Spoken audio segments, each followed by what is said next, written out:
Carrie Hepburn here from Compass PD, and I am so excited about the podcast today. I just have to let you know that Denise Eiswirth is one of my colleagues, and we've known each other for like, oh my gosh, I bet 10 years-ish or so, Denise. I think so, yeah. It's just been, she is such a joy. She's one of my thought partners. We do a lot of work together, thinking through like what professional learning looks like and best practices. And so we have just like this really great connection around all things instruction, student engagement, curriculum, ELA, all of those things. And so Denise comes to us with 20 years of education experience. In those 20 years, she's taught fourth, fifth, and sixth grade, and she's been a literacy coach for, oh my gosh, what, 14 years now ish? So Yeah, 14 years. I always forget, but I have to count how old my oldest is and then plus one. So that's fun. And she's been a literacy coach in a K-5 building. So she supports kindergarten through fifth grade teachers as a literacy coach. She has written curriculum, ELA curriculum, more than once. And sometimes there have been highs and lows in that time frame. I think all of us that have written curriculum can say that there are moments that you're like ecstatic, and then other times where it can be daunting, probably. And then she's also a national certified board educator, and she's an expert on all things around comprehensive literacy, like workshop model, the components of comprehensive literacy, data-driven instruction, and responsive teaching. Did I hit all of those things, Denise? yeah, I think so. I've done a little bit of work with our reading recovery teachers and the reading recovery certification program. And then some work with dyslexia training in our buildings and our district, and letters as well. So just really some of that theory and philosophy behind phonics. So lots of different areas along the way over the years. For sure. I'm always so thankful for your expertise. It helps me in some of those areas that I struggle the most, which is, I think, why I'm so excited about our topic of shared reading today. And so shared reading has always been something that's difficult for me to plan for. I'm not sure why. Maybe because sometimes I was on the cusp of those grades that taught shared reading. And so I didn't always have to teach, or didn't always teach shared reading. But over the last probably 5 years, the benefits of shared reading in my role as a curriculum leader really started becoming super apparent. So one of the things I wanted you to talk to us about is like, why is shared reading so important? And I have my professional notebook and all of my pens because I'm going to be taking notes fast and furiously. So talk to us about, why is shared reading important? Perfect. So shared reading, kind of like you, with starting out in fourth, fifth, and sixth grade, and then, gosh, 15 years ago, being thrown into the role of coaching, I really had to become an expert in all of the, components of literacy that we see all the way K to 5. So shared reading is so important because, for one thing, it's really meant to mimic that experience that we have with our parents as children, of like sitting in their laps, opening that book, oohing and eyeing over the pictures, and those parts that are repetitive and fun and just like really exciting, like joining in with them on that. So I think, like, for me, one of the most important and exciting things about shared reading is like the enjoyment that it brings to us as like readers. We're reading that same book all week long, so we're mimicking that experience of knowing the text. I think about it as like, I was at a concert a while back, and that part of the song that everybody knows, and the band or the artist like kind of drops out and the whole crowd is joining in, and that excitement and that fun and that engagement, we're bringing that we can relate to as an adult to the classroom, but mimicking that experience of that child sitting in their parents' lap and just the intimacy that they're having. And the reason that I think this is so important is because We know that there's certain conditions we have to create for that learning environment, and that our brains have to be highly engaged, that we have to tie emotion to it. And we know that that emotion, that engagement creates that learning environment for our brains to be ready to learn and make those connections. And then you're taking that engagement and that high energy that you're creating in the classroom around reading and that excitement that you're building, and you're tying that direct instruction to it for our students. And you're really making it visible how we can be a strategic reader and how we engage with the text and like what that looks like and what that sounds like. So it's just a really fun and like celebratory way that we can teach reading in our classrooms and just make it very engaging for our students. So I think between just that engagement and that direct instruction and combining those things, it's just one of my favorite actual components of the literacy block. It's a lot of fun. I've been teaching it all week at my school in a second grade classroom, and we're just having so much fun. Oh my gosh. Like, first of all, I can feel your enthusiasm, your belief, and that it is an enjoyable experience. And so just listening to you, a couple of things are just kind of sticking out to me. When you talked about creating like the conditions for students, for their like brain research tells us we have to have certain conditions for kids to be able to learn. And you were talking about them being highly engaged and having emotions to it. And just as you were talking about that, I was thinking about how beautifully that ties with some of the social emotional learning that we've been doing in our schools and in our districts, how it creates like a safe space, a safe environment, so a way for all kids to participate, no matter what level they are, and how that can really build some self-esteem and self-confidence in some of our students. Is that some of the things that you see or that you know? Absolutely. I think that, when we think about that shared reading, we're taking a text, we're thinking about where our kids are at, like the bulk of our class, and we're just lifting the level a little bit. So we're giving them texts that they are going to struggle with a little bit, that they aren't going to be able to access on their own, and giving them exposure to what those books look like and sound like. And we're just creating that environment where it's that safe space for them to take those risks, and like we're all in it together. Like you're not sitting there one-on-one reading this to me, but I'm going to read it as the teacher, and slowly throughout the week with that explicit instruction, you're joining in with the parts that you know and that you're comfortable with. And there's times that you have a partner to hear their ideas and strategies as they're practicing them. So it's just a really great way to scaffold that learning and make it feel a little bit less like a big risk that they're taking. So I'm hearing like we're building relationships. We're That's setting the tone in our classroom that we're readers and we love reading and that reading can be enjoyable. So like those are some things that I'm hearing. And then the something else that's just sticking out to me is it's another opportunity for us to give explicit, direct instruction for our students.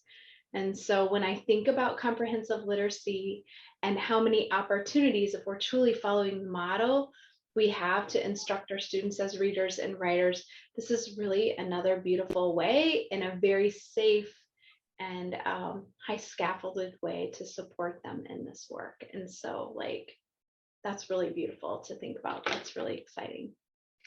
Now, as you think about shared reading, I want you to tell me, like, how have you noticed that this transforms instructional practices? Yeah, absolutely. So I think one of the ways that it really impacts instruction, you kind of touched on right away. My teachers are always, oh, I got to teach this and I got to teach this, and they don't know this. And so it really helps to keep our instruction explicit. I know that I might be having, my reading lesson around this strategy, and it lets me really focus on that strategy. And during my maybe group time with my students, I'm going to be able to focus on this other strategy, but it's creating that other opportunity for me to have that direct instruction. It's really allowing me to make my teaching points in my mini lessons in lean and not try to pack everything in. We're taking this information for our students and we're giving it to them in bite-sized pieces in more lessons throughout the day. So that shared reading really lets us think what are some of the things that my students need to know when they come to some words that we don't know? And what does that look like? And what does that sound like? And let's practice that together. And what were you thinking here? And turning and talking to their partner and explaining their thinking, like, oh, it's this, but it's this because, or this is what I tried. So I looked at this word and I knew, that had the vowel I in it. So I tried it with the short sound, and then I decided to try it the other way. And I smoothed the sentence out and it sounded right and it made sense and it also looked right. So I'm using my cross-checking to do all of these things. And here's what I tried, but they're talking to maybe their partner and turning and talking about what they tried, and their partner tried something else. So it's allowing them to do the work, but also put that explaining piece behind it.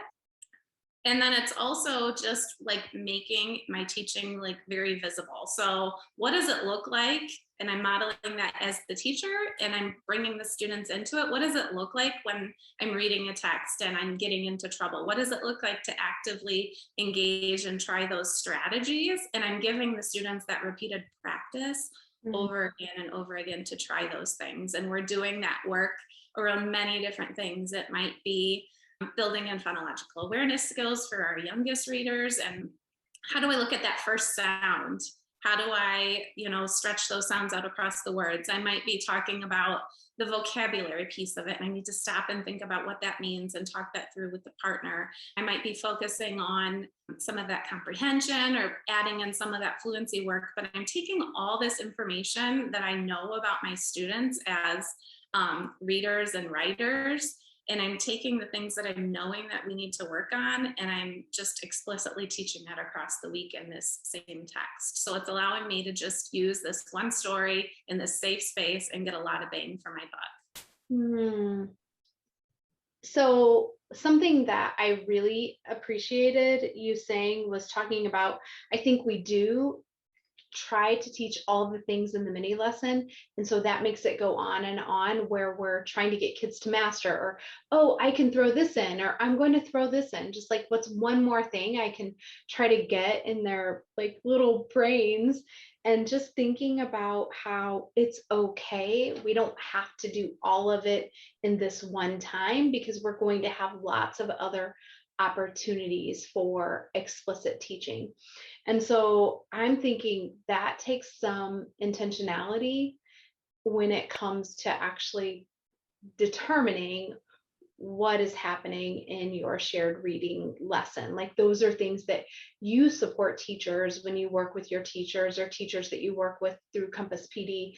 You help them know how to intentionally plan. You help them how to know how to look at the data. You help them notice the tracks of their teaching, the evidence that they're seeing in the conversations, the jot thoughts about maybe their reading or in their writing, and then say, hey, these are some things that we could add to their shared reading. Is that some of the things that I'm hearing you say?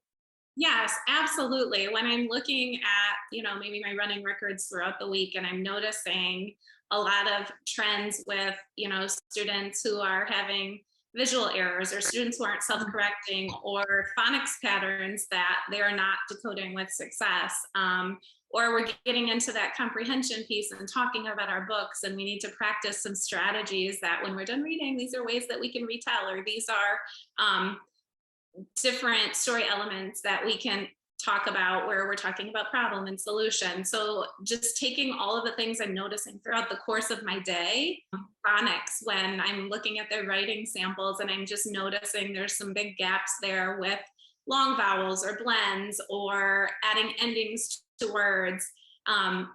We can always add some interactive writing to the end where, we talk about the book at the end, but we can do that through interactive writing and build another opportunity for some writing and some phonics in there to give them, that additional support, that repeated practice. We know that kids are introduced to so many skills, so many strategies, but it's really that time where they're able to practice and have that repeated opportunity to practice over and over and over. I love that. I love that. And that reminds me of like all the work we've done around dyslexia, and knowing that our students who have dyslexia need repeated practice.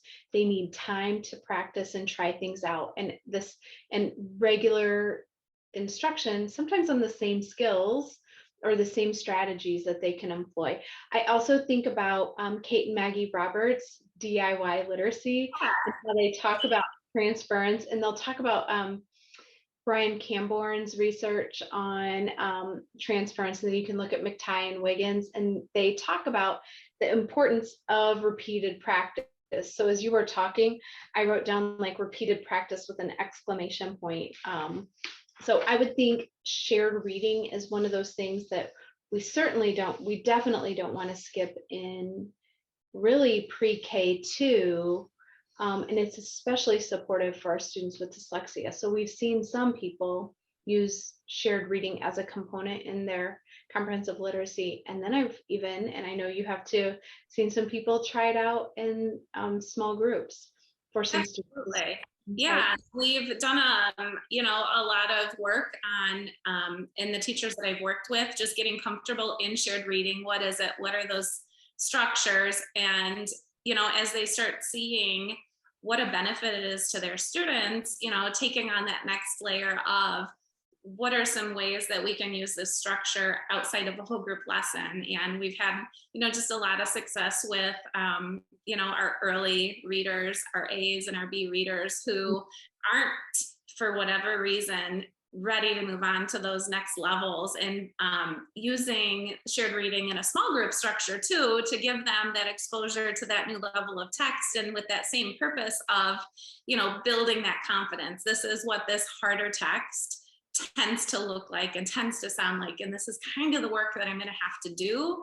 But when I add in maybe that structure in that small group, rather than like a guided reading group or a strategy group, and giving them that opportunity to build their confidence and that exposure in that text, and setting them up for success, and then maybe pulling that scaffolding away as they're ready to do that work a little bit more independently. So it's a really great way that you can use shared reading in a small group structure to push kids who you're just not seeing the anticipated results in your independent reading time, where you're meeting with them and giving them their small group instruction. So we've used it that way too. And then it's a great structure for our kids in the older grades who, are typically third, fourth, and fifth grade, not doing whole group shared reading. But for our students who do have dyslexia, or our students who English isn't their first language, kids who are just needing more support, it's a wonderful way to provide that scaffolding for these older kids too, even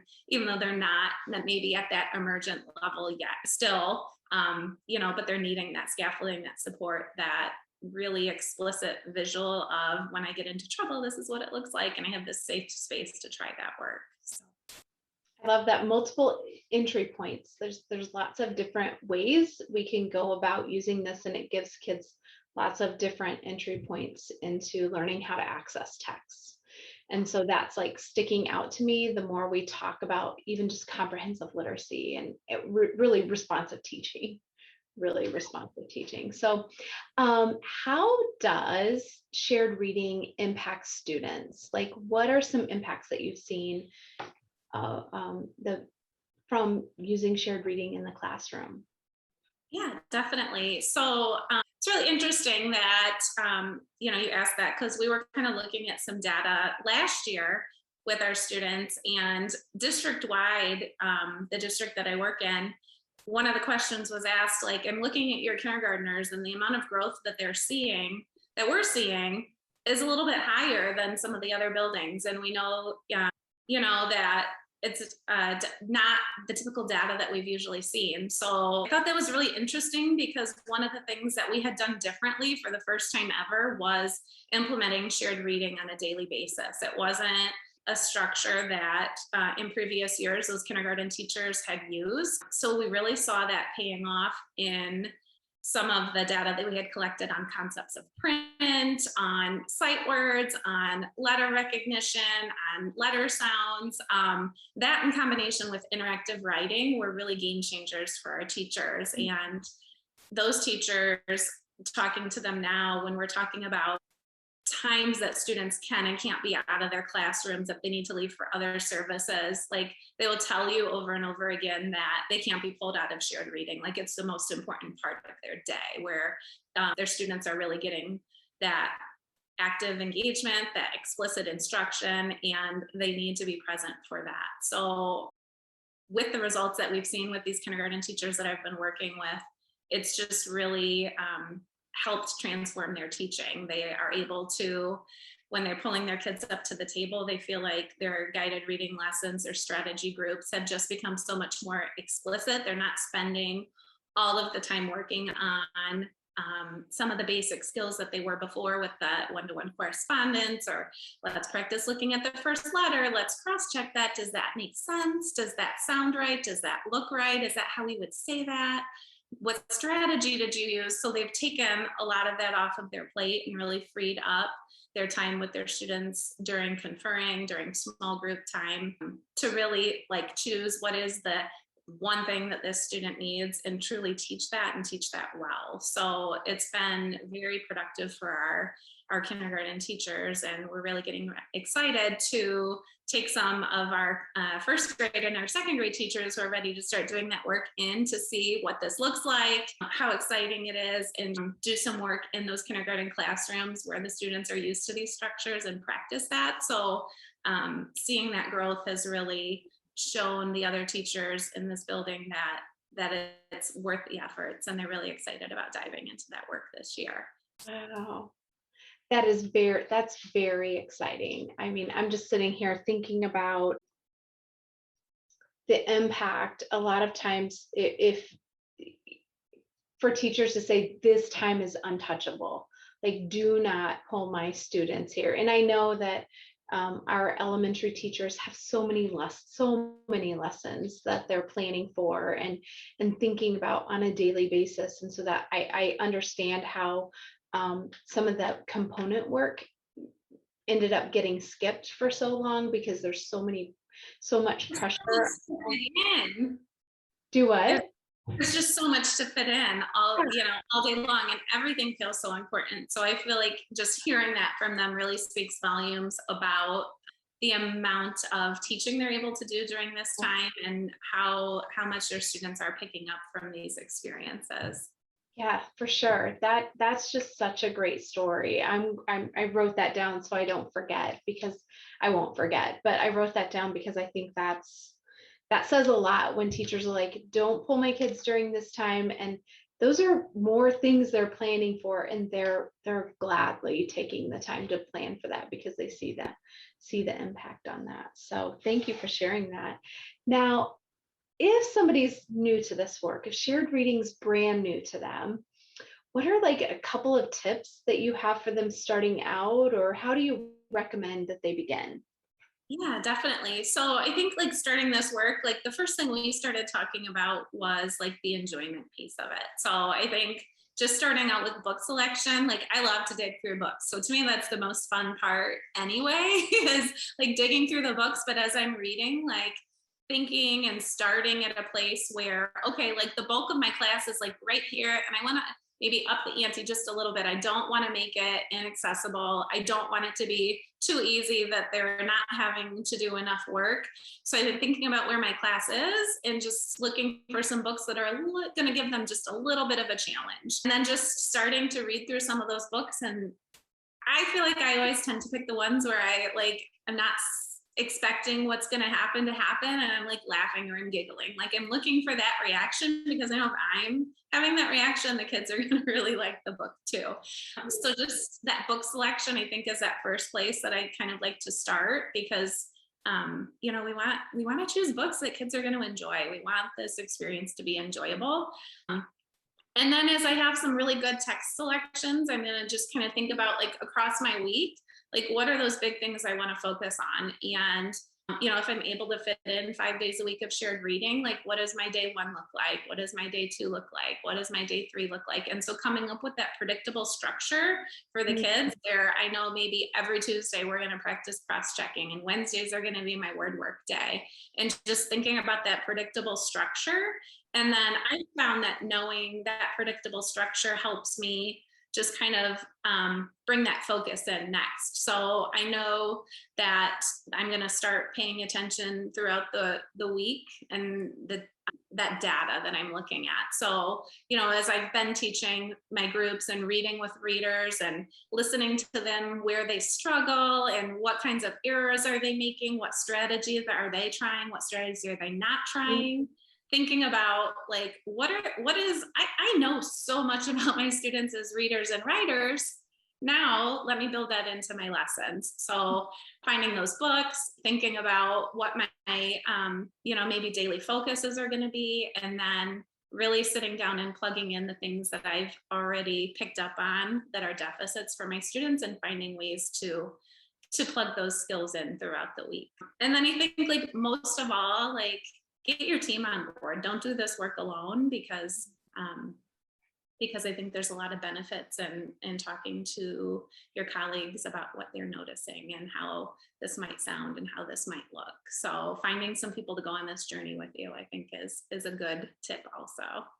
I love that, because I was thinking, oh my gosh, just somebody to sit and talk about how could I use this text for word work, or what might be some vocabulary that we could teach out of this. Just having other people and just collectively our brains together coming up and talking through what we're noticing and seeing and thinking is really a helpful tip for me. So I love that when you said that. And I also love how you kind of made the planning simpler, in that this day I'm doing this, on this day, like Tuesday's cross-checking, on Wednesday could be vocabulary, on Thursday could be word, that to me feels comfortable and it feels doable.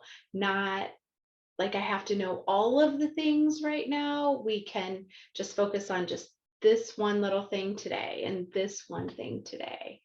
Absolutely. Yeah, because just like in our mini lesson or our conference or a small group, like, we still want to be focused and strategic. So, what is a way I can get myself organized to really think about this, like, phonics that I know that we just need to get in, because I'm not seeing the transference from my phonics lesson into my writing, and they're not showing that they've mastered that. So one other way that I can get that in there. So just still wanting to be strategic rather than throwing everything at them. Everything at them. I love that. I love that. Now, is there anything that you would just like to say about shared reading that we haven't gotten to talk about yet? So do you have any other thoughts that you're like, oh, I wish I would have said that, or, oh, they need to know this about shared reading? I think just, like, making sure you're bringing the excitement too.